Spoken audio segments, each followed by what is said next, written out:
तो ट्रंप का दावा था ऑपरेशन मिडनाइट हैमर में ईरान का परमाणु कार्यक्रम तबाह हो चुका है, लेकिन अब जो रिपोर्ट्स सामने आई हैं उसने तेल अवीव से लेकर वॉशिंगटन तक की टेंशन बढ़ा दी है। कुछ रिपोर्ट्स में दावा है कि ईरान का न्यूक्लियर प्रोग्राम अब भी जारी है। सिर्फ इतना ही नहीं, खामेनेई के साइंटिस्ट 90% यूरेनियम संवर्धन हासिल कर चुके हैं। इधर नेतन्याहू को डर है कि अगर ईरान ने परमाणु ताकत हासिल कर ली तो इजराइल का नक्शा धरती से मिटना तय है।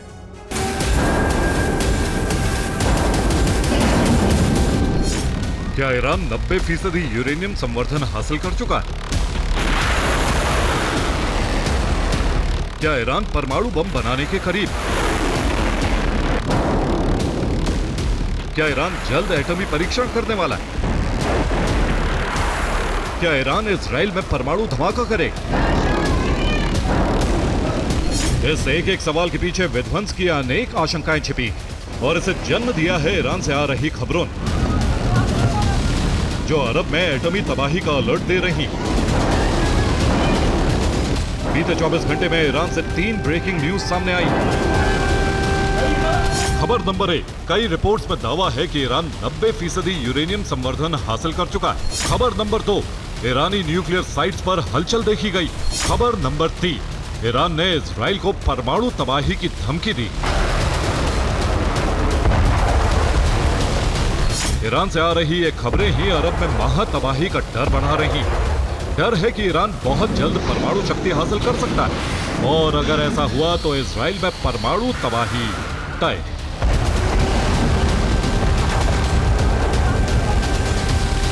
दरअसल ईरानी संसद के अध्यक्ष मोहम्मद बाघेर के सलाहकार मेहदी मोहम्मदी ने इजरायली नक्शे की एक तस्वीर पोस्ट की। इस तस्वीर में 2 मशरूम क्लाउड बनते नजर आ रहे हैं जो एटमी ब्लास्ट का प्रतीक है। हालांकि मेहदी मोहम्मदी ने कुछ देर बाद ही इस तस्वीर को हटा लिया, लेकिन ये पोस्ट ईरानी इरादों का ट्रेलर माना जा रहा है। दरअसल कुछ मीडिया रिपोर्ट्स में दावा है कि ईरान ने अमेरिकी हमले से पहले 400 किलो यूरेनियम निकाल लिया था। ये यूरेनियम 60% तक संवर्धित था। ईरान इस यूरेनियम को 90% तक संवर्धित कर चुका है या करने के करीब है। माना जा रहा है कि ईरान बहुत जल्द एटमी टेस्ट कर अमेरिका और इजराइल को चौंका सकता है और इस बात की आशंका इजरायली प्रधानमंत्री बेंजामिन नेतन्याहू को भी।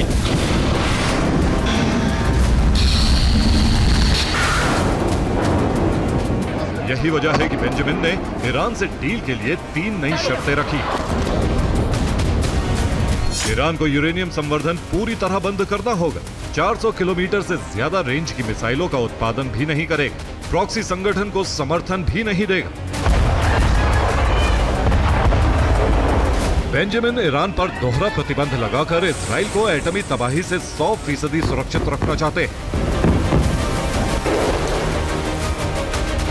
यही वजह है कि उन्होंने ईरानी मिसाइलों की रेंज को 480 किलोमीटर तक सीमित रखने की शर्त रखी।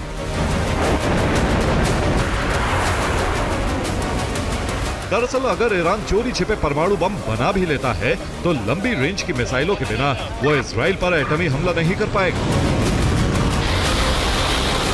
यही वजह है कि बेंजामिन अब ईरान की लॉन्ग रेंज मिसाइलों पर भी प्रतिबंध की मांग कर रहे हैं।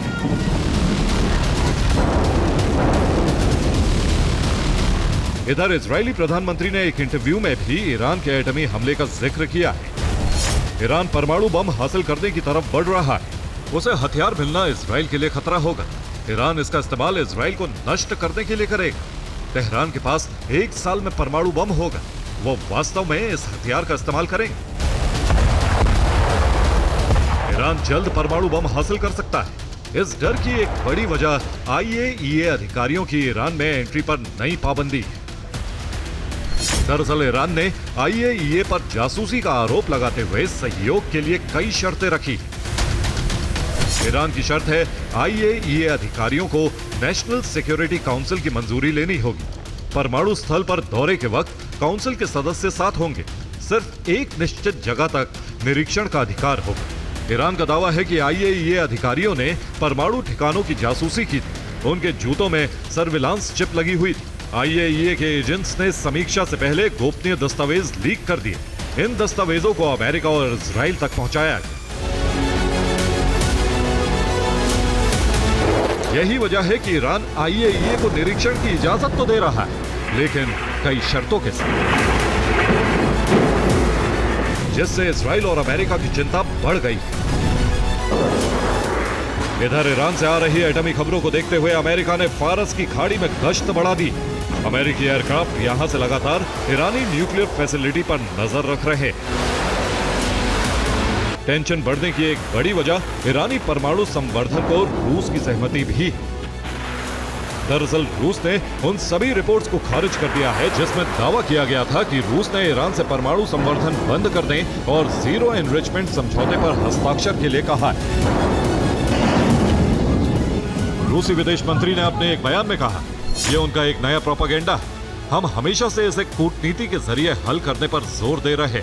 वैसे भी ईरान अपने फैसले खुद लेने के लिए स्वतंत्र है। साफ है, इजराइल और अमेरिकी हमले के बाद परमाणु बम हासिल करना खामनेई की मजबूरी बन चुका है। ईरान के सुप्रीम लीडर अब किसी भी तरह परमाणु शक्ति हासिल करना चाहते हैं, जो अरब में महातबाही की वजह बन सकता है। और ईरान ने दावा किया है कि इजराइल और अमेरिका के हमले सिर्फ परमाणु प्रोग्राम रुकवाने के लिए नहीं थे, बल्कि वो ईरान के टॉप लीडरशिप को खत्म करके तख्ता पलट करना चाहते थे। ईरान के गुप्त ठिकाने पर हमला भी किया था, जिससे ईरान के प्रेसिडेंट पेजेश्कियान कुछ सेकंड से ही बच पाए थे। साथ ही वहां मौजूद दूसरे वरिष्ठ नेता भी बाल बाल बचे थे।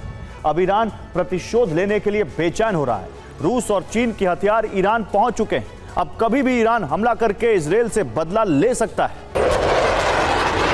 इजराइल का मंसूबा था ईरान के परमाणु ठिकानों को तबाह करना और खामनेई का तख्ता पलट करना।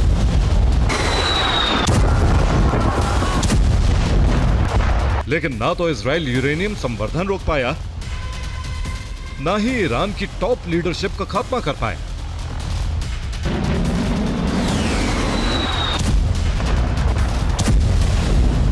लेकिन इजराइल और अमेरिका ने मिलकर जॉइंट ऑपरेशन चलाया, जिसमें चुन चुनकर ईरान के नेता और सैन्य कमांडर मारे जा रहे थे। ये 16 जून की तस्वीरें हैं, जब तेहरान के बाहरी इलाके में किसी गुप्त ठिकाने पर बम गिराया। इस बमबारी में ईरान के प्रेसिडेंट मसूद पेजेश्कियान कुछ सेकंड के फासले से बच गए। हालांकि वो जख्मी जरूर हुए थे। जिस वक्त हमला हुआ था उस वक्त सुरक्षा परिषद की मीटिंग चल रही थी। मीटिंग में इजराइल पर हमले की प्लानिंग बनाई जा रही थी। तभी स्ट्राइक हुई। आईडीएफ के पास टारगेट की बिल्कुल सटीक जानकारी थी। हमले में पेजेश्कियान बाल बाल बचे थे, जबकि हमले में उनके पैर में चोट आई थी। यह हमला उसी तरह टारगेटेड था जैसे हिजबुल्लाह चीफ नसरल्लाह को इजराइल ने मारा था। साथ ही ईरान के टॉप कमांडर भी मार गिराए थे। दरअसल इजराइल ईरान की टॉप लीडरशिप का खात्मा करके अपने कंट्रोल वाली सरकार बनाना चाहता था, जिसके लिए उसने खामनेई की तलाश में मोसाद एजेंट भी भेजे थे।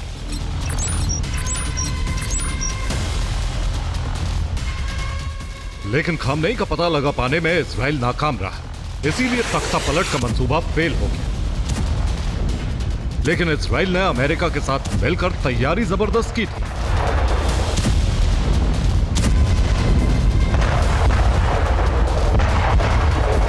अगर 16 जून का हमला कामयाब हो जाता तो ईरान में काफी कुछ बदल सकता था।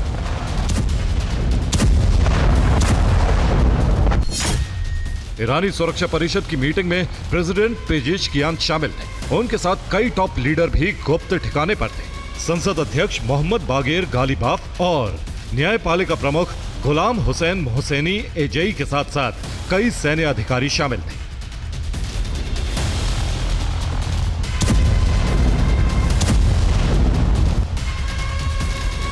यानी तीनों सरकारी शाखाओं के प्रमुखों को मारकर ईरान को अस्थिर करने की तैयारी थी। प्लान फेल हो गया। साथ ही ईरान ने मुंहतोड़ जवाब देकर इजराइल और अमेरिका को बैकफुट पर धकेल दिया। खामनेई भी बंकर से बाहर आकर ऐलान कर चुके हैं कि ईरान परमाणु कार्यक्रम बंद नहीं करेगा। अब 16 जून के हमले वाले वीडियो के सामने आने से ईरान में प्रतिशोध की मांग तेज हो रही है।